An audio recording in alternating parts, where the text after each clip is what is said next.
क्या आप जानते हैं कि साक्षात ब्रह्मांड के नायक द्वारिकाधीश जी हर रोज दिन में कई बार अपने वस्त्र बदलते हैं।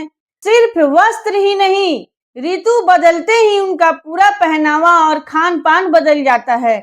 कपाट बंद होने के बाद उन बंद पर्दों के पीछे ऐसा क्या होता है कि जब कपाट खुलते हैं तो भक्त सुध बुध खो बैठते हैं। आज हम आपको ले चलेंगे द्वारिका के नगरी के उस रहस्यमयी और राजसी कोने में, जहां भगवान का रूप हर पहर एक नई कहानी बुनता है। द्वारिकाधीश को एक राजा के रूप में पूजा जाता है, इसलिए उनका श्रृंगार भी पूरी तरह राजसी होता है। यहाँ मौसम का खास ख्याल रखा जाता है। जब गुजरात में कड़ाके की गर्मी पड़ती है तो ठाकुर जी को बेहद हल्के मखमली और सूती के वस्त्र पहनाए जाते हैं।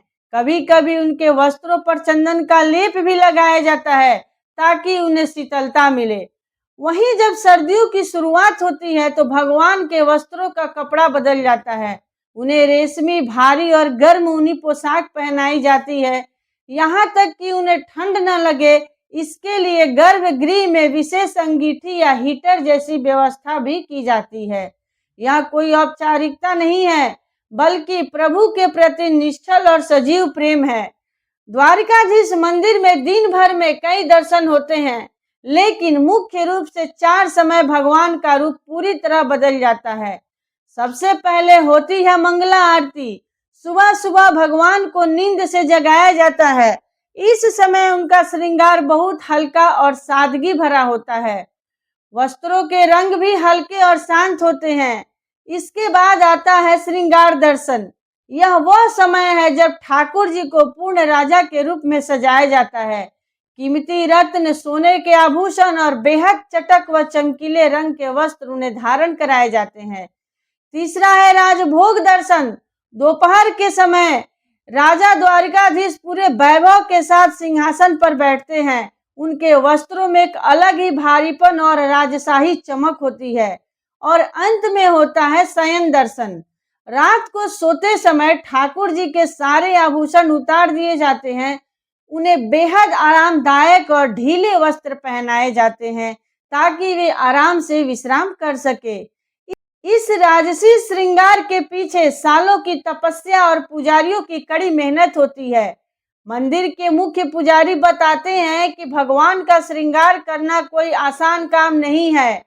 हर एक आभूषण को सही जगह बिठाने, मुकुट को सही कोण पर सेट करने और धोती को राजसी अंदाज में बांधने में घंटों का समय लगता है। कपड़ों की एक एक तह को बहुत बारीकी से देखना पड़ता है। जरा सी भी चूक भगवान को असहज कर सकती है। इस सेवा को करने के लिए पुजारियों को विशेष नियमों और शुद्धता का पालन करना पड़ता है।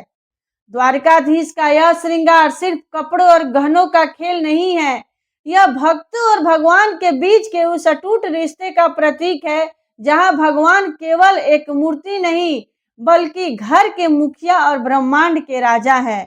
जब आप अगली बार द्वारिका जाएं तो सिर्फ दर्शन न करें, बल्कि भगवान के उन वस्त्रों और श्रृंगार के पीछे छिपे पुजारियों के प्रेम और ठाकुर जी की लीला को महसूस करें।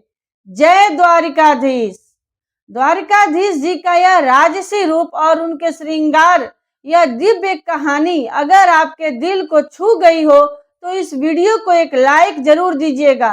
कमेंट बॉक्स में अपनी हाजिरी लगाते हुए जय द्वारिकाधीश लिखना मत भूलिएगा, ताकि प्रभु की कृपा हम सब पर बनी रहे। इस पावन जानकारी को अपने परिवार और दोस्तों के साथ भी शेयर करें, ताकि वे भी घर बैठे ठाकुर जी के इस अद्भुत रूप को महसूस कर सके। ऐसे ही और भी आध्यात्मिक और रहस्यमयी वीडियो को देखने के लिए हमारे चैनल को सब्सक्राइब करना न भूलें। मिलते हैं अगले वीडियो में, तब तक के लिए जय श्री कृष्णा।